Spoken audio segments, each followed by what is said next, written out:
Columbia Broadcasting System and its affiliated stations present Orson Welles and the Mercury Theater on the Air in The War of the Worlds by H.G. Wells. With infinite complacence, people went to and fro over the earth about their little affairs, serene in the assurance of their dominion over this small, spinning fragment of solar driftwood, which by chance or design, man has inherited out of the dark mystery of time and space. Yet across an immense ethereal gulf, minds that are to our minds as ours are to the beasts in the jungle, intellects, vast, cool, and unsympathetic, regarded this earth with envious eyes and slowly and surely drew their plans against us. In the 20th century came the Great Disillusionment. On this particular evening, October 30th, the Crosley service estimated that 32 million people were listening in on radios. Ladies and gentlemen, here is the latest bulletin from the Intercontinental Radio News. Toronto, Canada. Professor Morse of Macmillan University reports observing a total of 3 explosions on the planet Mars between the hours of 7:45 p.m. and 9:20 p.m. Eastern Standard Time. Now, nearer home, comes a special bulletin from Trenton, New Jersey. It is reported that at 8:50 p.m. a huge flaming object, believed to be a meteorite, fell on a farm in the neighborhood of Grover's Mill, New Jersey, 22 miles from Trenton. The flash in the sky was visible within a radius of several hundred miles, and the noise of the impact was heard as far north as Elizabeth. We have dispatched a special mobile unit to the scene, and we'll have our commentator, Carl Phillips, give you a word picture of the scene as soon as he can reach there from Princeton. We take you now to Grover's Mill, New Jersey. Ladies and gentlemen, this is Carl Phillips again, out at the Wilmot Farm, Grover's Mill, New Jersey. Professor Pearson and myself made the 11 miles from Princeton in 10 minutes. Well, I hardly know where to begin. To paint for you a word picture of the strange scene before my eyes, like something out of a modern Arabian Nights. Well, I just got here. I haven't had a chance to look around yet. I guess that's it. Yes, I guess that's the thing directly in front of me, half buried in a vast pit.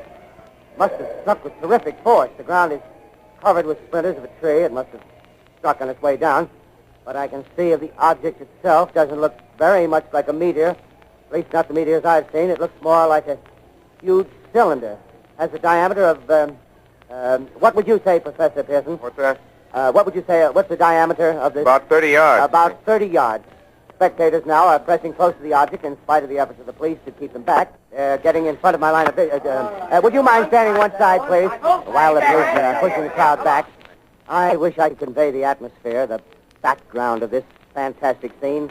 Hundreds of cars are parked in a field in back of us, and the police are trying to rope off the roadway leading into the farm, but it's no use.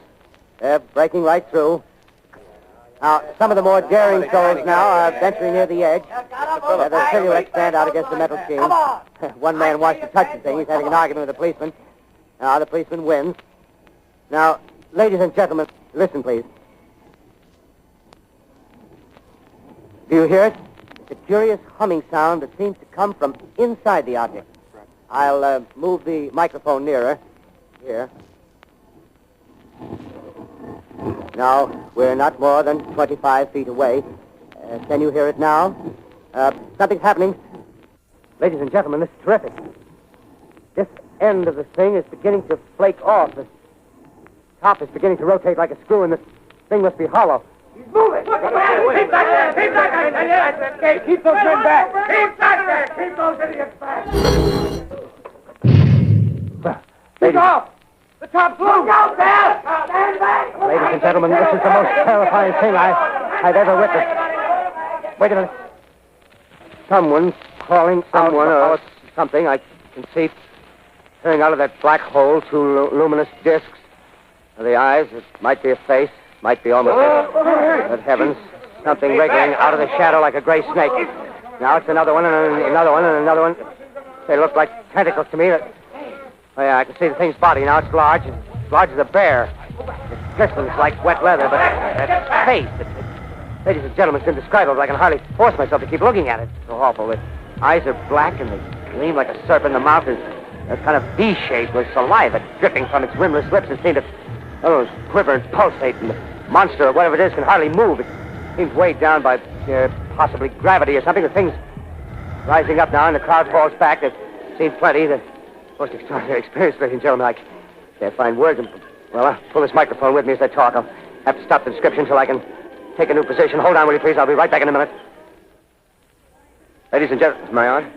Ladies and gentlemen, here I am, back of a stone wall that adjoins Mr. Wilmot's garden. No need to push the crowd back now. They're willing to keep their distance. The captain's conferring with someone. Can't quite see who. Oh, yes, I believe it's Professor Pearson. Yes, it is. Now they've parted, and the professor moves around one side, studying the object, while the captain and two policemen advance with something in their hands. I can see it now. It's a white handkerchief tied to a pole. Flag of truce. If those creatures know what that means, what anything means. Wait a minute, something's happening. A humped shape is rising out of the pit. I can make out a small beam of light against a mirror. What's that? There's a jet of flame springing from the mirror, and it leaps right at the advancing men. It strikes them head on. Lord, they're turning into flames. He is caught up by the woods, the barns, the gas tanks, the automobiles, spreading everywhere. Coming this way now, about 20 yards to my right. This is Captain Lansing of the Signal Corps, attached to the state militia, now engaged in military operations in the vicinity of Grover's Mill. The situation arising from the reported presence of certain individuals of unidentified nature is now under complete control. The cylindrical object lies in a pit directly below our position, surrounded on all sides by 8 battalions of infantry. All cause for alarm, if such cause ever existed, is now entirely unjustified. Things, whatever they are, do not even venture to poke their heads above the pit. I can see their hiding place plainly in the glare of the searchlights here. Oh, wait a minute, I see something on top of the cylinder. Kind of a shield-like affair rising up out of the cylinder.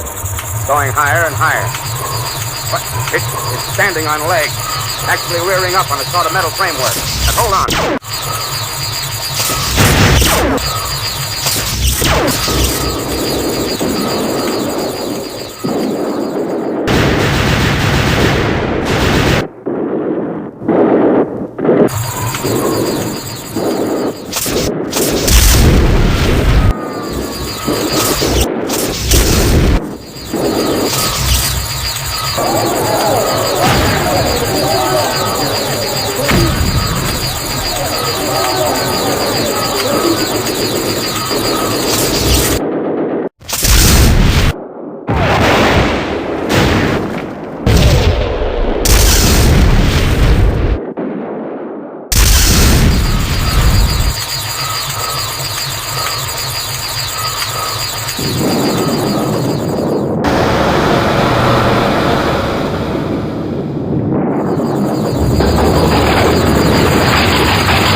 Keep watch at the window.